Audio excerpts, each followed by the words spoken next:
Hello and welcome to GFI's quarterly Building Your Alt Protein Career webinar. Thank you so much for joining us today. My name is Asia Sheehab, and I'm an academic community specialist here at the Good Food Institute, or GFI. And with this being an emerging field, there's still a relative lack of opportunities for people who want to learn how to build their careers in this field. So that's one of the main reasons why we have this quarterly call. It's to really be able to share resources and career stories that can help to support anyone who is interested in exploring an alternative protein career path, and be able to learn directly from alternative protein professionals themselves who have experience working in the field and industry. So the guest speakers we have on this call share a lot of career insights from their personal experiences, and provide advice to help you hopefully determine your next step in your educational or career path, the job market, and ultimately just in building a fulfilling and meaningful career. So with that, I just wanted to highlight what we will be doing today. So I'll start off by introducing GFI and a few of our resources. Then I will go ahead and introduce our guest speaker, Jordan Allen, to share about her career story and experience. And then we will open up the floor for questions from you all. You are welcome to submit questions in the designated Q&A chat box throughout Jordan's presentation, or feel free to save them for the end, and we will try to get through all of them. All right, let's get started. So, the Good Food Institute is a 501(c)(3) nonprofit dedicated to developing the roadmap for a sustainable, secure, and just protein supply.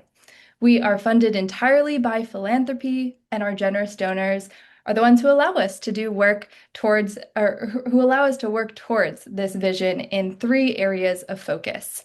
So I am honored to be part of our science and technology team, and our main goal is to advance foundational open access research in alternative proteins, and really create a thriving research, education, and training ecosystem. And then we have our corporate engagement team, and they partner with companies and investors across the globe to really drive investment and accelerate innovation and ultimately scale the supply chain. And then finally, we have our policy team, and their main goal is to advocate for fair policy and public research funding to support alternative protein development.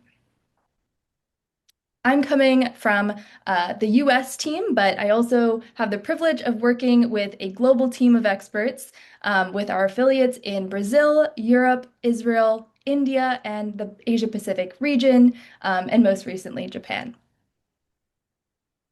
Many of you here may be at the start of your alt protein career journey, so I just wanted to take a few moments to share some resources that can hopefully help to support your education and career development in this space. We have a free online course called The Protein Transition. It's built out in 5 self-paced modules, so you'll learn about the biological and chemical processes used to produce plant-based, fermentation-derived, and cultivated meat, as well as learn about the environmental and economic drivers behind these market sectors as well. We also have a really cool career pathways tool, which is an interactive web tool that's designed specifically for those who are looking to enter the field or enter the industry, but don't know exactly where they might fit in with their backgrounds.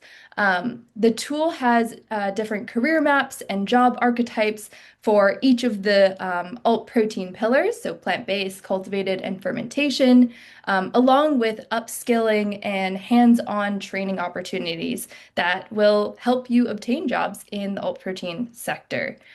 These career maps show everything from supply chain sourcing and bioprocess optimization to strategic marketing and regulatory affairs, and really illustrates the essential components that are kind of driving the industry forward.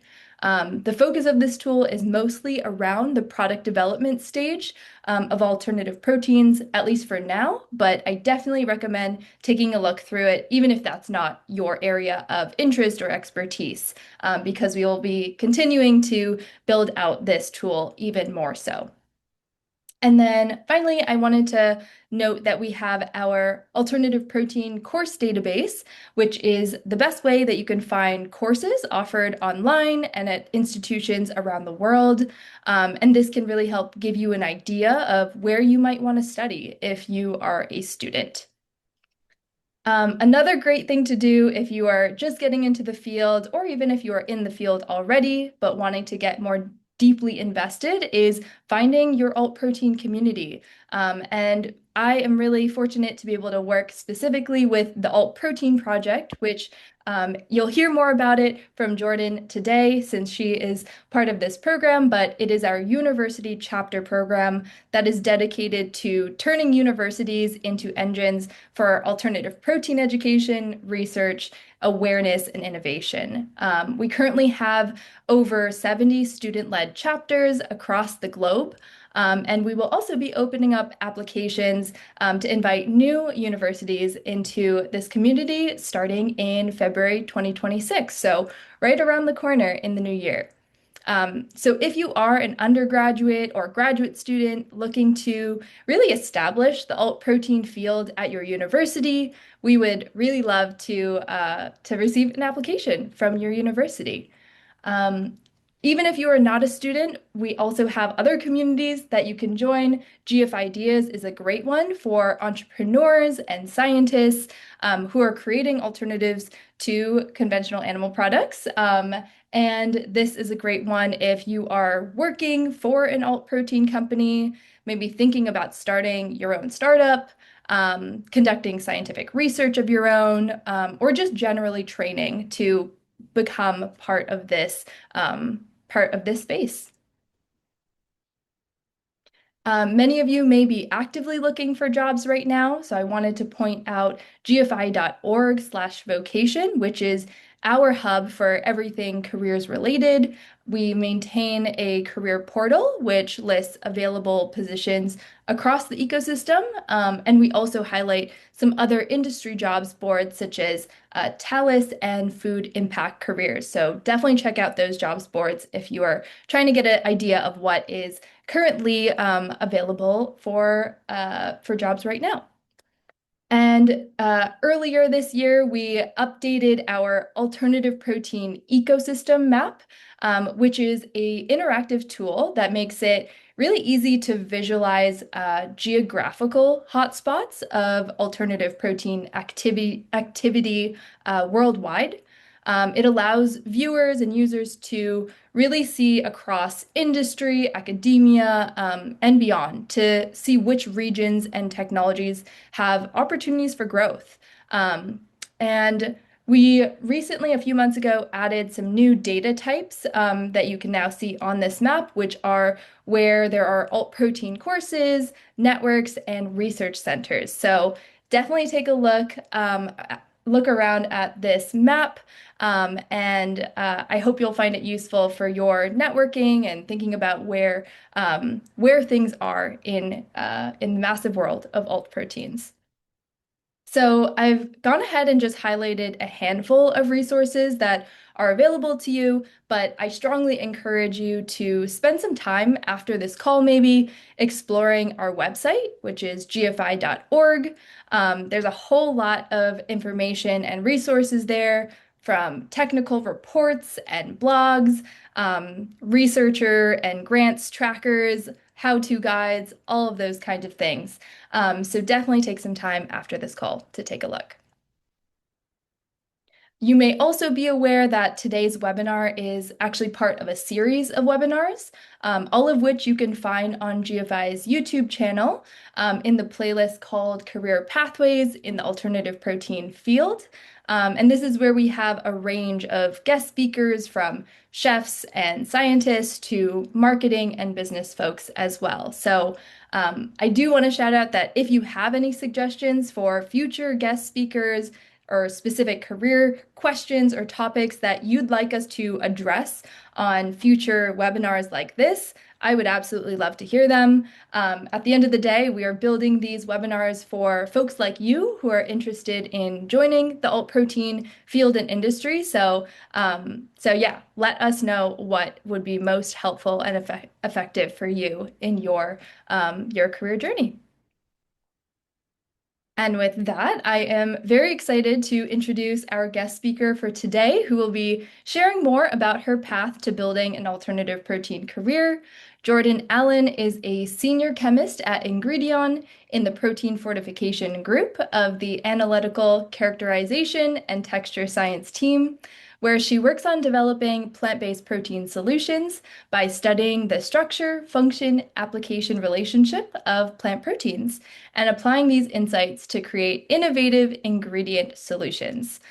She also serves as an inclusion lead for Ingredion's network of early talent business resource group, and does so by championing diversity and professional development through mentorship and peer learning, which is super cool. Jordan earned her master's in food science and technology from Virginia Tech in 2023 and her bachelor's in food science with a concentration in culinary arts and a minor in food and agribusiness marketing and management from the University of Delaware.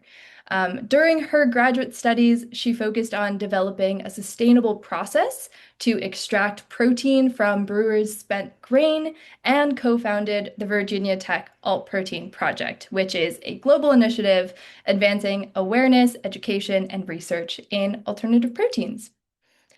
Jordan is also active in the Institute of Food Technologists, or IFT, protein division, even serving on the New York IFT Executive Committee, and is just super passionate about plant-based protein innovation, sustainability, and developing strong leaders for the future of food. I am very excited to have Jordan here on this call today, and will stop talking so I can hand the mic over to her to share her insights and career story with you all. Thank you, Asia. Hello, everyone, and good morning, good afternoon, and good evening to anyone who might be joining in different time zones. I'd just like to start by thanking you for joining me today.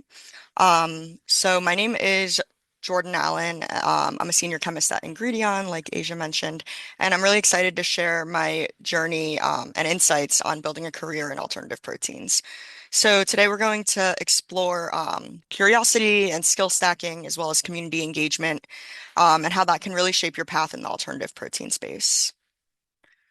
So I'm going to start off with my story, and I'm going to be honest, my career path was not linear. So first, flashing back to 2013, like many food scientists, I started out wanting to attend culinary school and become a chef.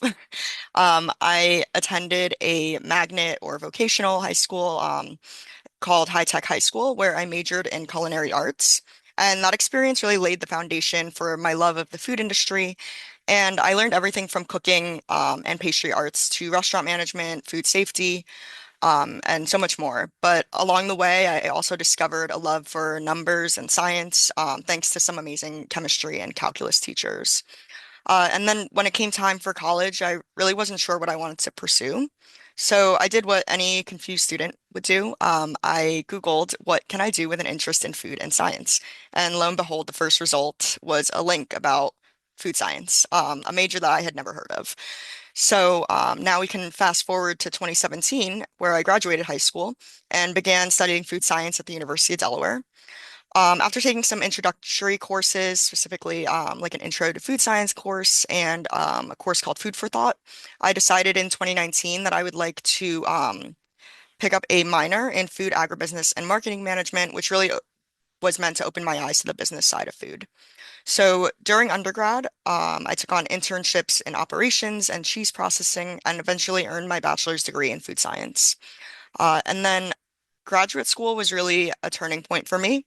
And I went to graduate school at Virginia Tech. And there, I also was able to co-found the Alt Protein Project and join different leadership teams that really shaped my perspective. But I would say that each detour that I've taken between internships, leadership roles, and community engagement really added a lot of valuable skills and connections. And I'll share more of this as I go on. But that all led me to where I am now as a senior chemist at Ingredion. So going into a little bit of my undergraduate life. So I entered college as a first generation student, unsure of what the next 4 years really would hold for me. But I quickly realized in college that this is a perfect time to really experiment. And that proved truer than I could have ever imagined. So I expanded my education through minors, concentrations, and certificates, but I really wanted to first stick with my roots, and I did a concentration in culinary arts with my majors, which added courses within nutrition and restaurant management, which I think really broadened more of my skill set. But my agribusiness minor, I would say, exposed me a lot to food marketing, food business management, as well as food economics. And then I also earned a certificate in food entrepreneurship, which helped me learn more about startups and small business growth. Outside of the classroom, I took on some part-time jobs that really shaped my perspective and skill set. So this is kind of leaning into this food service section. But I actually worked at Qdoba, which is if you don't know what that is, it's a Mexican fast casual restaurant. Competitor is Chipotle. And that's where I learned the ins and outs of food service, customer engagement, and operational efficiency. And then later, when I was old enough to serve in the state of Delaware, I became a server at Two Stones Pub, which is a local brew pub in the area. And that experience really ignited like a passion for craft beer making, um, and also for yeah, I mean, it just really ignited my passion within the craft beer space. But I also was able to earn my Serve Safe certification. I learned about different beer styles and brewing techniques, and really gained a deeper appreciation for the science behind fermentation, and kind of the art behind it. And then heading into my junior year, it's kind of this is slightly out of order, I guess, but if we look into this middle section, if we head into my junior year, I really wanted to explore more internships. And this actually is when we were in the middle of the pandemic and everything had went remote. So that actually ended up opening new doors for me. I was able to land a remote operations internship with a small startup called For Real Foods. They were a vegan jerky company. And with them, I learned about sales, marketing, nutrition labeling, supply chain, production planning, really so much with a lot of trust and independence. It was a very small team, so it taught me a lot about valuing cross-functional collaboration. I think there were probably more interns than there were full-time employees, so quite a small team. But I'm not one for sitting still. So I also took on a food processing and quality assurance internship with the U Dairy Creamery, making cheese and ice cream. And I quickly learned that dairy processing was not my passion. But I stuck with it for 2 years, knowing that I was gaining fundamental skills in research and development, food safety, and processing. And each experience really taught me what I enjoyed, but most importantly, what I did not enjoy.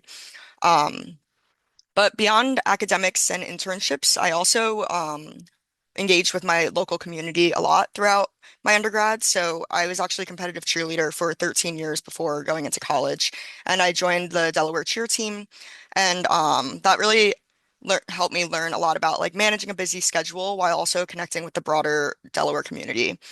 When I retired my cheer sneakers, I joined the Food Science Club, and then I also became a founding member of the Tri Delta Panhellenic sorority, as well as joining the Alpha Phi Omega Service fraternity.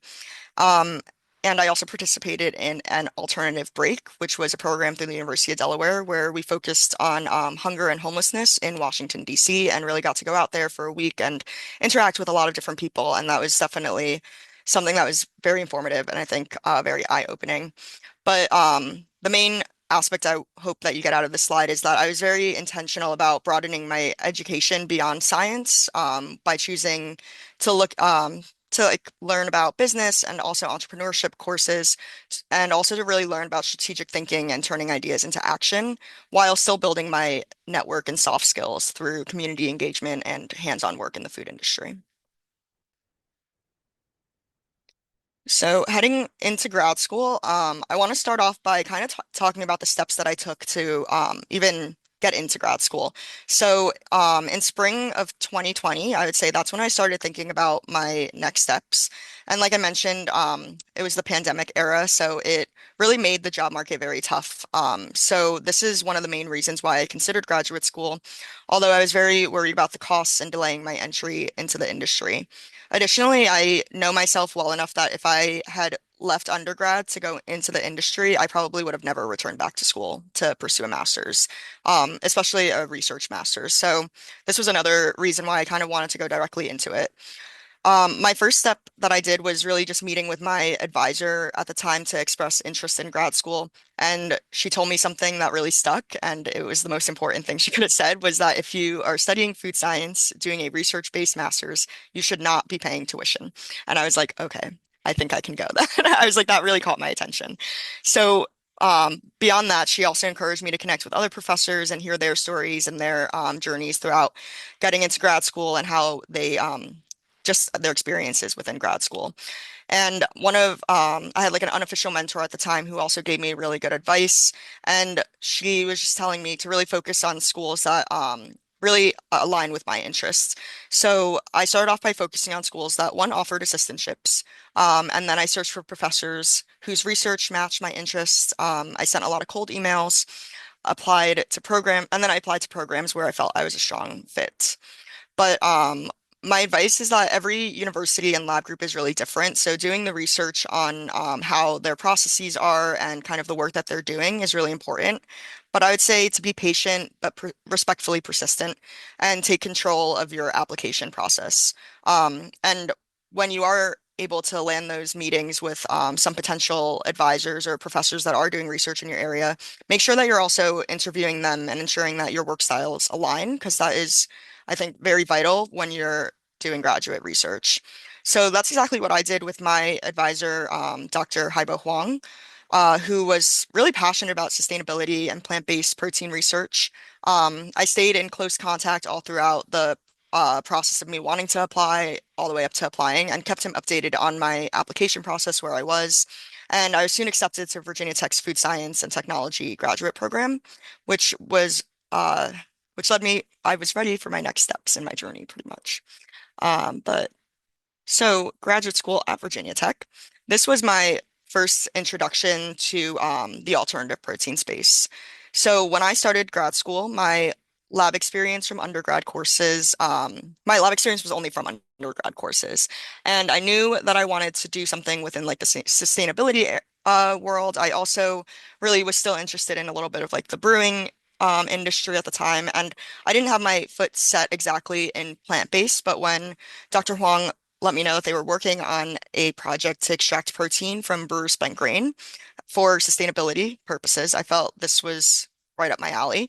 So, starting off, being I didn't have a lot of lab experience, but I had a lot of trust from my advisor. My advisor put me on a cross-university, multidisciplinary USDA-funded research project on cultivating edamame in the United States. And this was just to get me kind of in the lab, learning about some research and how it works. It was towards the tail end of this project. So I started just by doing basic analyses and worked my way up to conducting amino acid analysis using HPLC. But it really started just by doing a lot of moisture testing. But during this project, I was then introduced to my research for my thesis, which was, like I mentioned, producing protein concentrates from brewer spent grain. And the goal was a sustainable approach to food production. So, in order to really build up some skills, I really just dove into the literature and would shadow some PhD students that were also working in the lab on different projects to be able to learn some lab skills. And these PhD students and some postdocs really became like my mentor in the lab as a master's student with very little experience. But this research is what introduced me into alternative protein, and made me interested more in technology and food security as well. But by the end of my degree, I had learned new skills in wet chemistry, in protein functionality testing, and plant-based protein extraction. But I would say that my graduate school experience wasn't just about research. To support myself and also build new skills, I took on a part-time job with Aramark as a supervisor for Virginia Tech Athletics concession stands. This role kind of put me in a fast-paced environment where I was able to lead multiple teams of concession workers, supervising up to 10 different stands during large events like football games and basketball games. I was managing operations, troubleshooting issues, and ensuring all of our customers were satisfied, really under a lot of pressure, to be honest. But this, I think, really developed a lot of my leadership and communication and organizational skills. It was a very unique experience and opportunity to kind of practice my team management and adaptability outside of a lab and outside of like a classroom setting, not just being like a TA or anything. But I did also TA.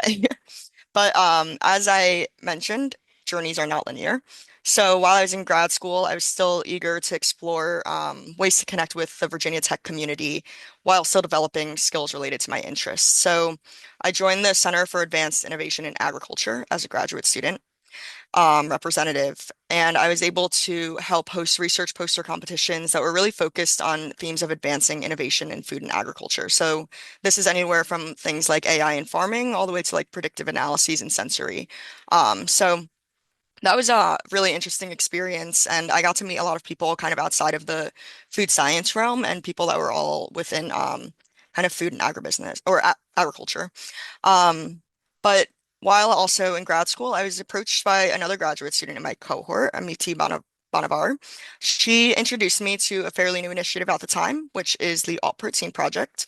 It's a global student-led movement supported by the Good Food Institute, like Asia was mentioning, and it's really focused on advancing education research and innovation in alternative proteins. So we quickly connected with Asia and Amanda at GFI and applied to bring the Alt Protein Project to Virginia Tech. We then were able to lead the APP during our final year in grad school and got an amazing group of undergrads who were willing to continue to take it on and really make sure that this initiative didn't die just because we were leaving. But what was really nice was that they were all from very different disciplines. They weren't just food scientists. They were from all different majors, and this initiative allowed us to really hold events where we were making TVP burgers, trying new alternative protein foods, having alt protein speaker panels, and kind of events like these that really helped kind of bring this vision to life. And these efforts in just 1 year that we were kind of co-leading the All Protein project resulted in us being awarded the New Student Organization of the Year with Virginia Tech. And lastly, inspired by Virginia Tech's Ut Prosim value, which means that I may serve. I will say, I think Virginia Tech really does hold on to these values. And with that, I joined the Food Science Department's DEI committee and participated in outreach and extension events, really honing a lot of my soft skills. But while in grad school, my advisor also encouraged me to pursue an industry internship. And this is because he was very big on ensuring that what we're doing now is going to set me up for my goals and success in the future. And that's something else that I would say to consider when looking at graduate school is identifying if your advisor would allow you to do something like this. Not all advisors will, but he knew that my end goal would be to be in the industry, and he very much encouraged me to do this. So with that, I was able to land a food science internship with Ingredion, and this focused on plant-based protein research. And this is where I saw my skills really translate into real-world impact. And for me, that was really exciting. So I quickly learned that success in all protein research, specifically because it's so niche, requires a very diverse skill set. So through grad research and my internships, I began skill stacking. So for me, skill stacking was kind of a way for me to refine my like abilities to do these different analytical techniques. So for example, with protein functionality, I started off just in grad school, really learning the fundamentals and basics of this. So learning things like foaming or learning emulsion, like emulsion stability, or even just like measuring protein content. But for me, there was no specific reasoning of why we were doing this. I knew that it was to evaluate our protein, and so that way we had numbers to put into our papers. But going into my plant-based proteins internship, this kind of really showed me why we measure functionality and understanding the effects that processing has on functionality and how functionality plays roles in applications. And then now, as a senior chemist, understanding how these different effects happen, we're able to kind of predict and tune protein behavior. So this is kind of what I mean by skill stacking. And this was something that I was able to do with a lot of my different skills, including analytical skills, formulation, and collaboration. So again, like for example, with analytical, it went from doing very general lab skills and data reporting up to like food application testing, and then understanding how we can use the results from our food application to really drive success for our business. But I really encourage people to kind of sit back and think about what kind of skills you're hoping to grow and how you can kind of stack these along your journey as well. But a lot of these real world challenges taught me to kind of, I would say the biggest lesson I learned was turning data into decisions that like drive success within the industry. And I think the keys were really like cross-functional alignment, learning executive communication, and also just having like this multidisciplinary project support. But heading into so this is covering kind of my leadership and community that was a little external from my specific research or lab work. And I would say that some of the most important skills that I learned weren't technical, they were really soft skills. And I carry these every day in both life and in my professional world. So I think starting off with like our little blue section, that's like really my earlier leadership opportunities while I was in undergrad. And the pink section's kind of in grad school, where I was able to like undergo these leadership opportunities, which helped create visibility and really open doors for me. So at Delaware, I developed cross-cultural communication and empathy and operational awareness through student organizations, restaurants, breweries, and these skills now help me collaborate globally and innovate for customers. But while I was in grad school, serving on the DEI committee and leading the Alt Protein project really honed my inclusive leadership and public speaking skills. And I use these every day as an inclusion lead for the Network of Early Talent, BRG. And I'll talk about that a little bit in future slides. And also when presenting technical and thought leadership content, both internally and externally. In my current roles as a BRG lead, and New York IFT treasurer-elect, and even as a trivia host, I've learned project management, event planning, financial stewardship, public speaking, and strategic communication. So I really enjoyed making this slide, and kind of reflecting on my experiences was a great exercise. So I really encourage you to step back and consider skills that you may have gained through leadership and community and kind of how that might translate to your current role. And that's also really helpful if you're kind of working on a resume or trying to spruce up your LinkedIn. But yeah, I found this slide to be really exciting to make. So moving into my current career at Ingredion, first I want to introduce who we are at Ingredion. So Ingredion is a global plant-based ingredient company, and we are we have 32 different idea labs and employ over about 500 food scientists and R&D scientists globally, with around 12,000 employees. We're also listed on the New York Stock Exchange for the past 122 years. And we have a very diverse portfolio. We're a B2B company. And so, sorry. So our commitment is really to like sustainable sourcing and innovation to drive the development of great tasting and healthy plant-based solutions. So, like I mentioned, we're B2B, which means selling it's business to business, which means that we sell our ingredients to numerous industries and CPGs, but specifically in the food industry to support texture and healthful solutions. But the food industry is not our own, is not the only industry that we support.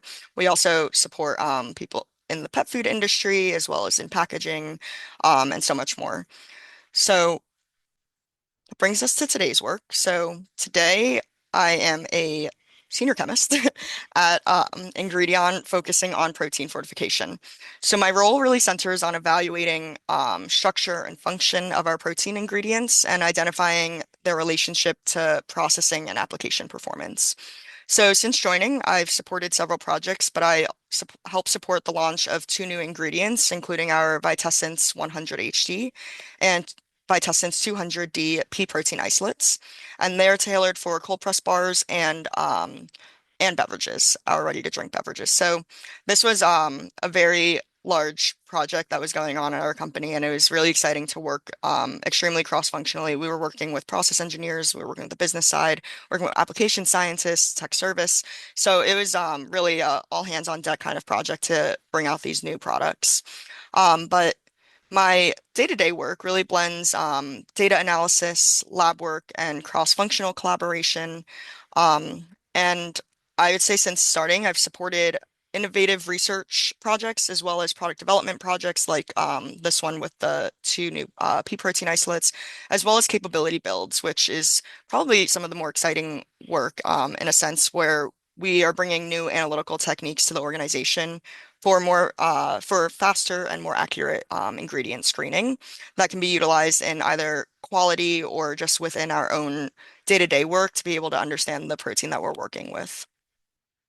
But soon after joining Ingredion, I tried to form relationships with colleagues at my site and identify areas of leadership that would help me increase my visibility while still shaping the culture I hope to be a part of. So I quickly volunteered to lead the network of early talent BRG, which is a business resource group that is dedicated to kind of to professional development and growing our early talent. So over the past 2 years, alongside two other co-leads, we hosted career development sessions, intern events, and initiatives that foster growth and innovation. And this year, we were actually awarded the Global BRG of the Year within our Ingredion company, along with three other BRG awards. So a lot of our work was really kind of coming to fruition, and we got to see like what we were able to accomplish. So that was really nice. And most recently, didn't list it here, but I also had the opportunity to attend the 2025 Out and Equal Workplace Symposium, which was aimed at bringing together leaders and change makers to advance LGBTQ plus inclusion in the workplace. And this was something that was driven by our Pride BRG as well as some executive leadership who really kind of pushed for our attendance to go, which kind of I really enjoyed because this reinforced Ingredion's commitment to inclusion and belonging while also introducing new ideas for fostering inclusion in the workplace. So, what's next? I want to emphasize that I am by no means an expert. There is always room to grow. But my goals for my current road ahead are kind of twofold. Personally, I want to continue to refine my skills, specifically in protein functionality and formulation, and really strengthen my data-driven decision making while continuing to improve my soft skills. And then also, I hope to continue to stay current on all protein trends. The alternative protein industry is very fast moving, and it's important to kind of stay up to date with this. So, engaging in professional networks, and then applying these insights to develop some next generation solutions, and kind of staying current just through my current organizations like GFI and IFT, as well as our like network of early talent and the New York IFT. But yeah, it's kind of all I had to say for this one. But heading into kind of like building and maintaining your network, as I mentioned, uh, I feel like journeys aren't linear, and I said that a few times now, but it's especially clear when you look at this network map. On the slide, I've included a map to show the connections that I've built over the past 10 years, and that's like crazy to say. But it's helped really shape my career in ways that I would never have even imagined and bring in new opportunities. So, for example, University of Delaware helped me grow personally and really led to my involvement with the Institute of Food Technologists. And Virginia Tech introduced me to a supportive cohort and the Alt Protein Project, which brought me to GFI, which is why I'm able to present here today, and ultimately Ingredion. And even my high school connections, one of my friends are the reason why I got my favorite side job as a trivia host. So, building strong networks definitely takes time and effort, and it's always growing. One other like connection, it's you can also see with these little dotted red lines, like how some things kind of overlap. So for example, like I had that internship opportunity with Virginia Tech, and then we had this whole intern cohort, and someone from our intern cohort, my friend Margot, she was one of the reasons why she was like I was able to return back to Ingredion. She was really helping me identify a good role at Ingredion where roles were open because she had started at Ingredion a little bit before me, several months before me, full time. And she's like, I have a coworker who's working on protein fortification. I think you guys would be a great fit.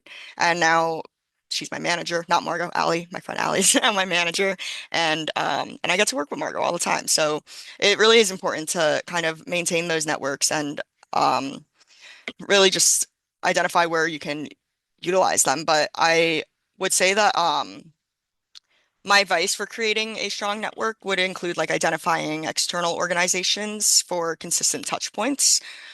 So like the IFT protein division, I connect with students and professionals monthly. We share new research and we also collaborate and volunteer for doing like our social media and newsletters and doing a lot of the IFT like oral competitions and judging. So it's a great way to kind of connect with people within the protein space and have like a consistent touch point where now I know the people that I'm seeing know me and I know them.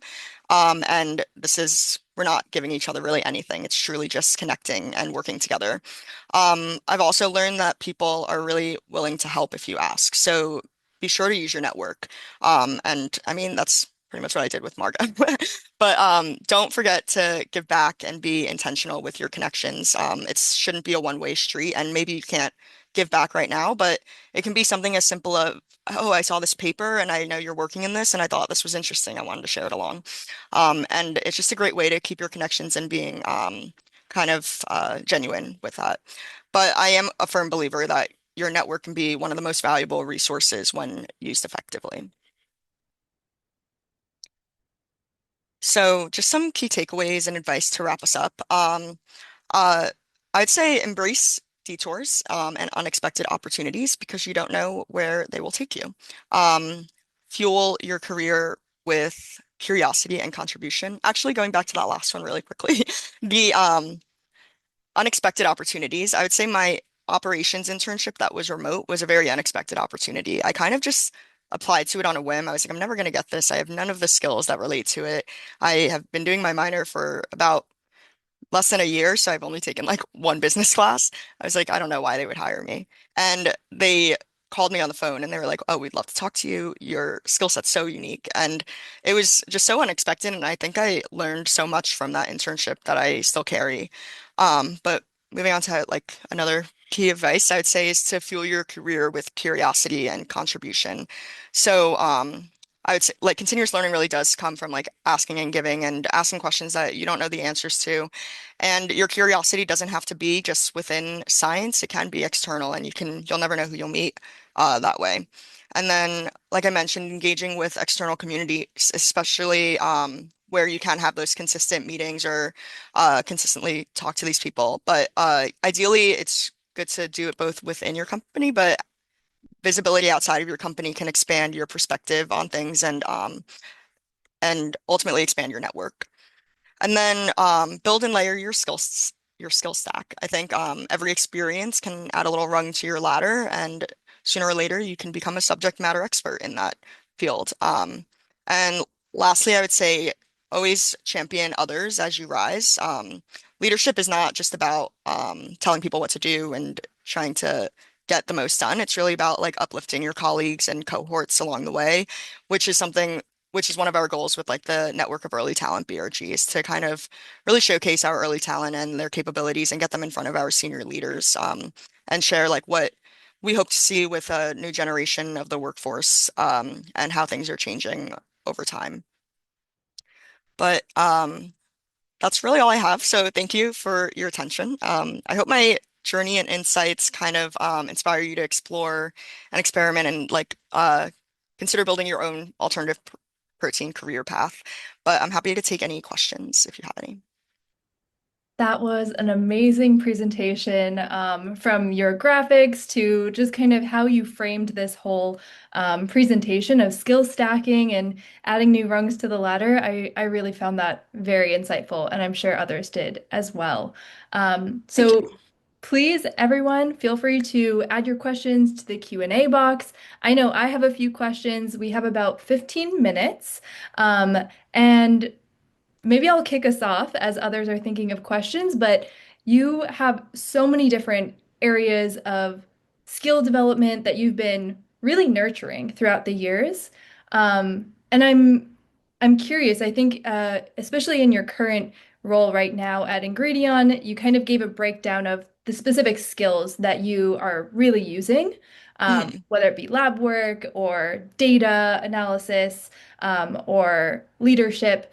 I'm kind of curious, could you like maybe walk us through a day in your life at Ingredion? What does that kind of look like? Because I know that can be sometimes helpful for others to think about what does it mean to be a senior chemist? What does my day-to-day kind of look like? Yeah. So I would say my role is very dynamic because of the different types of projects that we're on. So my day to day can kind of look different every now and then, but I would say like overall it really is about kind of depending on the projects that I have and like some work that I need to do, just conducting some lab work, whether that be doing protein testing or kind of supporting other projects that someone might need a hand on. Sometimes I'm doing things like STS page analysis, or I'm doing just generic functionality testing like solubility and dispersibility, foaming, things like that. Um, and we will then, I'll kind of use these insights and gather this data to identify like how this is incorporated into our projects and like what this means for our end goal of our projects. And then, so for example, with like our launch of our protein, it was a lot of like seeing what functionality might be affecting the application and why it's not working very well, and kind of being able to communicate that within our meetings.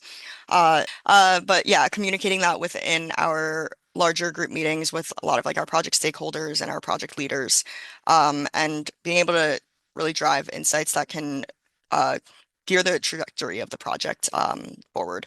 So that's kind of what I hope that kind of makes sense of what like my day to day looks like. And then of course there's always like random things that you have to do, like random admin things, filling out my expense reports and stuff. Uh, yeah, but a lot of it really is just like kind of conducting the lab work, gathering the insights, and then sharing them out with the team. Definitely, yeah. I can see a lot of that, the leadership and executive communication skills that you were talking about with the like non-science related experiences that you Hmm. had, whether it was with the concession stand management job, like while you were juggling that on top of your grad work is amazing to me. But those skills simultaneously were building future skills that you were Yeah. using personally, professionally. So I love to hear that. I do see we have a question in the chat from someone in the audience. You spoke to this a little bit already about just the power of building and maintaining your network and how you kind of have natural reasons to stay in contact with people. Hmm. But maybe if you can just speak a little bit more, maybe for folks who are trying to even like build those reasons to keep connecting, how can you kind of go about that? Yeah, so I think I actually joined the protein division after attending the IFT National Conference. I was trying to join it for a while, but I think it was just like a weird like one of those weird internet things. They were like, oh, we didn't see it, and these random things. But I ended up kind of just going to a division networking event that they had during the annual conference, and spoke with people that were on the protein division, asking how I can get involved, kind of what they do. And they were like, we're in desperate need of volunteers. Like this is kind of a newer division. We would love to have people come and help, especially at the time as students. So especially students, they were looking for that. So that was kind of one way that I was able to get involved with the protein division, but it was originally just through being involved with IFT as a student, because I didn't even know like about IFT. I wouldn't have known about IFT if I wasn't involved as a student. But things like the New York Institute of Food Technologists. That was also through kind of my connections and just people reaching out because this is more a local subdivision of IFT, and trying to get involved in something like that sounded really rewarding to be able to kind of work with our local area and meet people that are also local to where I live. Because a lot of times with the protein division, the people that I'm meeting are in Canada or they're in like California, and they're really all over the country and all over the world. And although I get to meet them virtually, I don't really get to see them often. So, by joining a more local network, I'm able to go to more in-person events and meet people face to face and kind of build connections in that way. So I think if you can find something like that, even if you're like in school right now and you're just joining a club, that's like a way that you can meet people consistently. I would say like these are all basically just like large clubs, just like adult size clubs. I love that. And I feel like it kind of goes back to what you were saying earlier of just like asking ways that you can support, asking ways that you can get involved. And the worst that can happen is that they say no or you're Yeah, waitlisted. But nothing will happen unless you kind of put yourself out there. yeah, Um, for sure. yeah, not self-rejecting, Hmm. especially for things like applications. Yeah, and I think when like opportunities arise, if they sound good, you should take them. Just like when Amiti came up to me for the Alt Protein project, I was like, "This sounds awesome! Like I've never heard of this. Let's do it." But I think it's also a give and take. You don't want to like spread yourself too thin. I think in undergrad there were definitely times where I was like, "Okay, we're spreading a little thin now. Like, what are we going to cut back on, or what can we like deprioritize?" And that's also something, an important lesson just within my everyday work too, is that you're going to have a lot to do in work all the time, whether you're in grad school, whether you're a professor or in industry. There's going to be times where you're overloaded with work. So learning to kind of prioritize certain things, deprioritize, and make sure you're not spread too thin is was a really big learning lesson from undergrad because I definitely would like have to miss things, and I was like, oh, now I feel like I'm not giving it all my all. So and then you're not really getting what you're hoping to get out of it because you're not showing face, you're not there. Like, so I think it's kind of a give and take in identifying what you find to be the most interesting for yourself, especially because a lot of these are volunteer opportunities. So you shouldn't feel like you have to do it. You should be wanting, like, it should be something that you want to do. That's a very good point.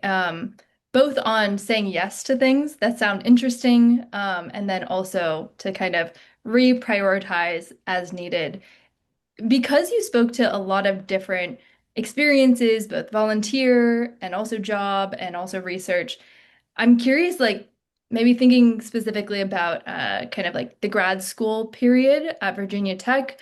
If you were to choose like one thing that you really found super valuable and kind of maybe change the direction of your career path, what would you say that was? I feel like it was the alt protein project. It like truly immersed me into alternative protein because at the time, all of my work was in the plant-based side of it because we were working with brewer spent grain, which is just a byproduct of the beer industry. So it's the barley that is left over after they basically like filter it out and the rest goes on to be beer. But so I was working really only in the plant-based area and I always saw Amiti and she was always talking about her research and I was like, that sounds so cool because she was working on like scaffolding within like the cellular ag space. And I knew nothing about it. I was like, this is really going over my head. But when she introduced the Alt Protein Project, she's like, it blends like three different alternative proteins. It's like fermentation, cellular ag, it's plant-based. And she's like, and it's like something that is really important to see all sides of the industry because we're kind of all working together for a common goal, even though we have like different approaches for it. So I feel like that was a huge turning point where I kind of was like, this is what I definitely want to do. Because at the time when I was doing my research, I was like, I could see myself going into maybe food processing research or going into some more like wet chemistry research. And but I didn't know if I was going to fully end up in like alternative protein. I was looking at some startups, but again, like sometimes the startup industry is a little scary, especially like still freshly out of pandemic kind of world. So, but when I was like introduced to this and got to learn more about Amiti's work and got to learn about other graduate student work and professionals that were in the industry doing it and working in alternative protein every day, I was like, wow, that sounds really, really cool. And I think that kind of helped geared my trajectory into where I wanted to be for sure. Definitely. That makes a lot of sense. And also just I love the exposure that you kind of spoke to, whether it's just talking to people at Ingredion or with the Alt Protein Project and being able to then learn about their experiences to help inform your experiences. Yeah, and actually the summer that we were working to bring the protein project to Virginia Tech was also the same summer that I started my plant-based protein food science internship. So I was just like fully immersed in alternative protein, like I was seeing it everywhere. And I was like, okay, like this is interesting and I'm not bored of it and I think I could pursue this for full-time work. So that was definitely helpful. I love that. I also love that I think you said your advisor was one of the people who encouraged you to think about a industry internship because you were doing research already. hmm Um, I'm curious how, and apologies if you already spoke to this, but at what point in time did you kind of know that you were interested in going more into the industry side of things as opposed to academia or research? I think I always wanted to go into the industry. I think that was always like my end goal, and I didn't know where that would be. I'm sure at points I was like, oh, I'm gonna go work for a snack food company and make the coolest snacks in the world and call it a day. But I always had like this little humanitarian side to me that I'm like, no, I want like some purpose behind my work. And I mean, people that are doing that, there is purpose behind it. Trust me, they're improving our food industry, improving our snack foods, making really tasty food. But that's just not what my personal like driving aspect was. But I think like it probably was stemming all the way from when I was like, I'm gonna be a chef. And then I was like, there's no way I'm going to be a chef. That is like on your feet constantly, late hours. It is laborious work. So I think just being, I also wanted to always be around people. And one aspect of doing my master's kind of showed me that I wouldn't want to do academia long term. I think I really enjoy academia and keep my connections in the academic world. Like I recently gave a talk with Duke University and Virginia Tech with one of their all protein project panels.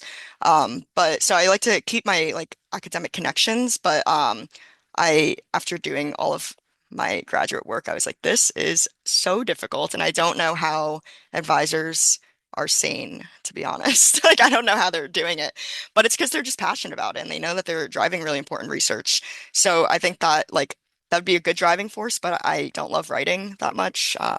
So I think that would really be a deal breaker in the research, in the academic research space.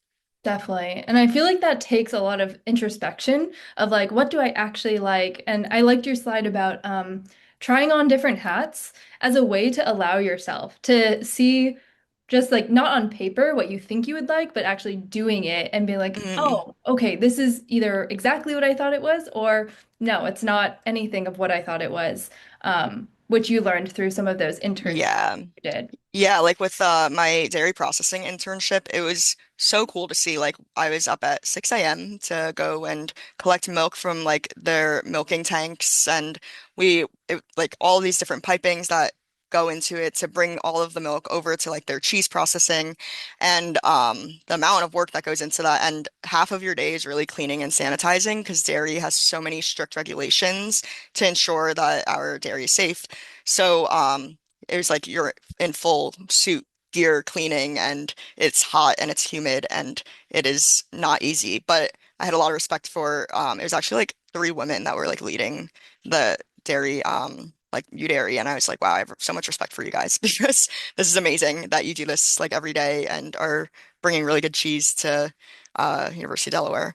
But I learned a lot in that, like a lot through understanding even like cleaning processes like CIP and COP and measuring sanitation concentrations to make sure that your sanitizer is actually working and doing like ATP testing and swabbing and all of these different things.